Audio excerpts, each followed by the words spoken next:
soit avec vous et avec votre esprit. Évangile de Jésus-Christ selon saint Jean.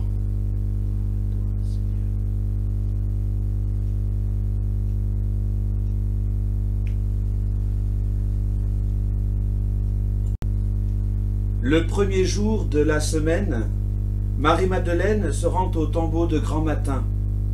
C'était encore les ténèbres. Elle s'aperçoit que la pierre a été enlevée du tombeau.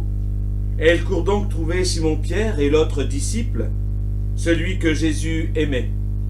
Et elle leur dit, « On a enlevé le Seigneur de son tombeau, et nous ne savons pas où on l'a déposé. » Pierre partit donc avec l'autre disciple pour se rendre au tombeau. Ils couraient tous les deux ensemble, mais l'autre disciple courut plus vite que Pierre et arriva le premier au tombeau. En se penchant, il s'aperçoit que les linges sont posés à plat. Cependant, il n'entre pas. Simon-Pierre, qui le suivait, arrive à son tour. Il entre dans le tombeau. Il aperçoit les linges posés à plat, ainsi que le suaire qui avait entouré la tête de Jésus.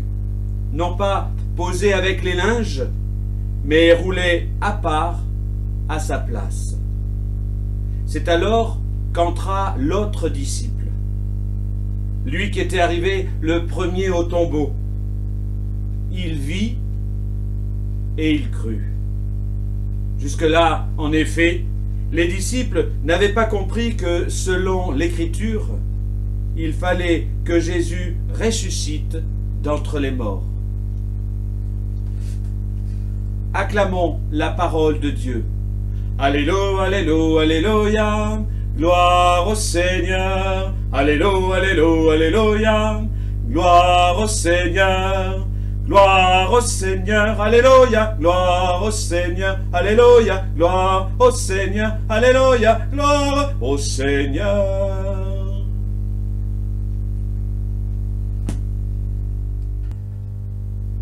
Chers amis, nous y voilà, nous sommes au grand jour de Pâques. C'est un peu le déconfinement pour les chrétiens, déconfinement spirituel, où pendant 40 jours, nous avons été refermés peut-être sur nous-mêmes pour nous ressaisir. Et là, nous nous sommes libérés, vraiment libérés, délivrés, comme dirait la chanson. Oui, libérés par le Seigneur, lui qui ressuscite d'entre les morts. À l'heure où on parle de la mort quotidiennement, à la télévision, à la radio, sur les réseaux, eh bien aujourd'hui, le Seigneur, par cette résurrection, nous donne une espérance folle, cette espérance que la vie aura toujours le dernier mot, parce que la vie vient de Dieu et que Dieu est amour. Seul l'amour peut nous faire ressusciter. Alors, je vous souhaite à tous une belle fête de Pâques, au nom du Père Sarliève, qui est dans son presbytère, qui ne peut être à mes côtés. Nous vous disons tous les deux, joyeuse fête de Pâques. Alléluia, il est ressuscité. Les quelques images que vous avez vues avant la lecture de l'Évangile, ce sont des images qui retracent le visuel que j'ai mis dans mon jardin, enfin dans mon pré, pour rappeler au monde, à ceux qui passent, même s'ils ne sont pas très nombreux à cause du confinement, que nous sommes dans ce temps pascal. Et ce matin, je suis allé à 1 kilomètre de chez moi, sur ma petite colline, et là j'ai vu le lever du soleil face à la chapelle de Brionnais, cette montagne que j'aime beaucoup. Eh bien, oui, j'ai pu célébrer seul, mais avec d'autres, et notamment un ami qui était chez lui. Eh bien, nous avons célébré ensemble le soleil levant du ressuscité. Et je vous montre quelques images à la suite. Oui, belle Pâques à vous. À bientôt.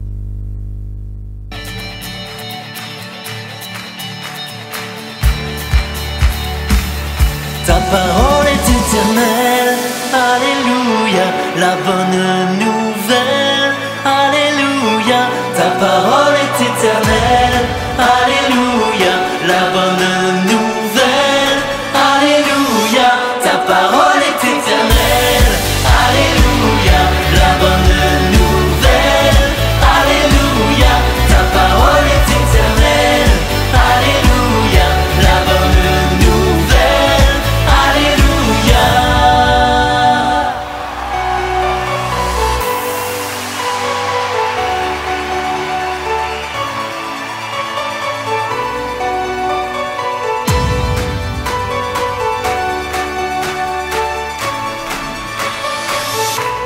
parole est éternelle. Alléluia, la bonne nouvelle. Alléluia, ta parole est éternelle. Alléluia, la bonne nouvelle. Alléluia. En ce matin de Pâques, au lever du soleil, je vous souhaite tout le bonheur du monde. La mort a été vaincue. Le Seigneur est ressuscité. Levez-vous, entrez dans l'espérance, dans la joie. Alléluia. Ta parole est éternelle. Alléluia.